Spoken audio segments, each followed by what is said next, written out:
What's up guys, Zach from Wire Customs, and today I'm finally going to be taking this Model A from bone stock to hot rod. First we'll be taking off the fenders and taking off the brackets that hold up the running boards. Hopefully they come off pretty easy. They're all riveted on, so I got to grind the rivets out and punch them out and get the brackets off. Then after I'm done with that, I'm going to see how many leaf springs are actually on the car, see how much I can lower it, look at the suspension, look at the steering, how it's set up. Maybe I have to bend the pitman arm. We'll see. Alright, here we go.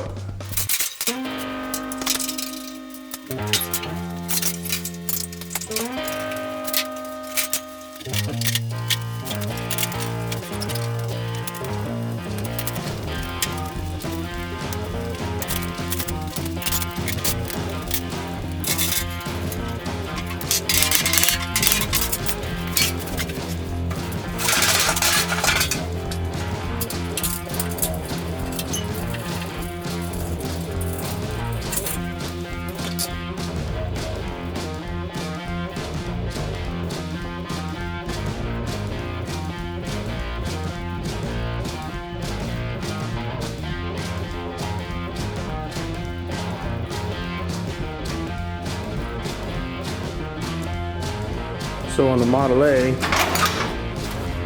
the seats, the little bolt that holds the seat in here actually goes through the running board holes, and so does this little cab bolt in the back.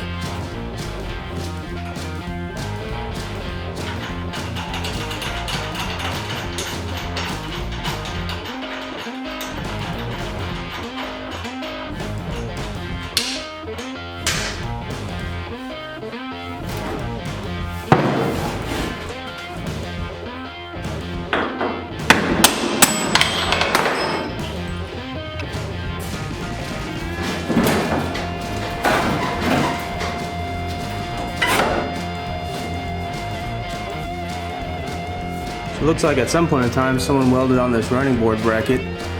My best guess is probably because this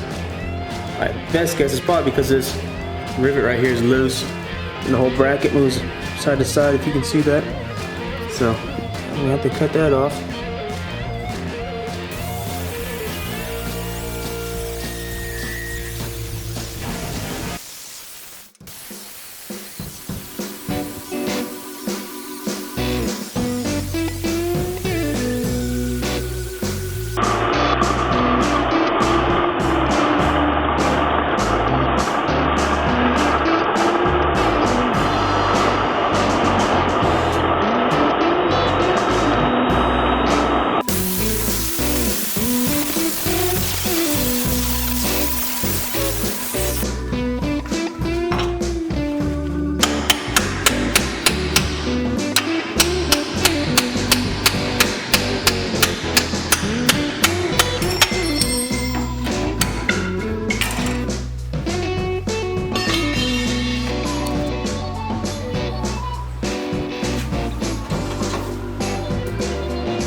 The good thing I was laying down here cutting these running board brackets off.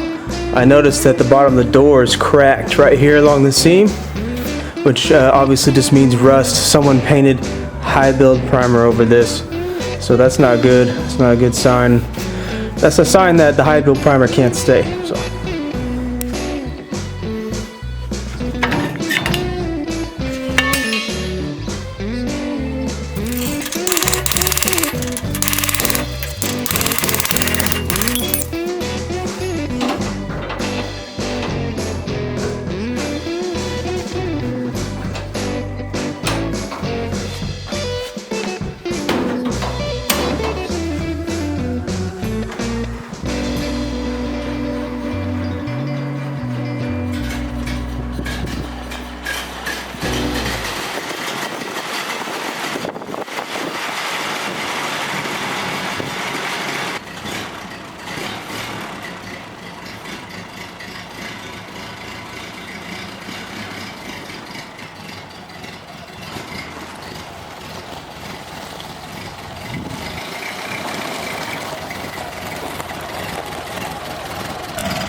So right now it has 6 leaf springs in the front without the reverse eyelet.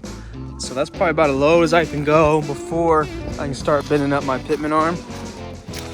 Obviously it's all original here, but even at 6, this is already flattening out right here. It's been rubbing for a while, wearing itself down, wearing itself thin. You can't really see it on the camera so much, but I can feel it with my hands. And pitman arm is probably gonna have to get torched and shaped into an S so I can bring the steering up higher and off the tie rods and everything, the drag link.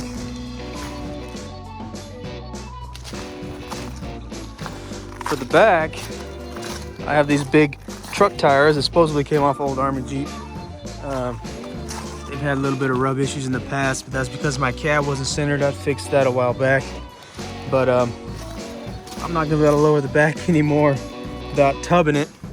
And when you tub it, you have to change the inner structure right there.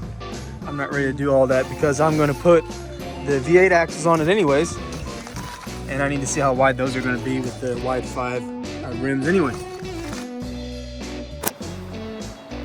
So of course that was just a couple quick steps I'm taking. There's a lot of work left to do, but that was just something fun for kind of personal motivation. You guys know how that goes. This is already episode 8 on this car, so that's pretty exciting that we're getting to move along so fast. If you want to see more, please like, subscribe, and share the videos. Have a great one.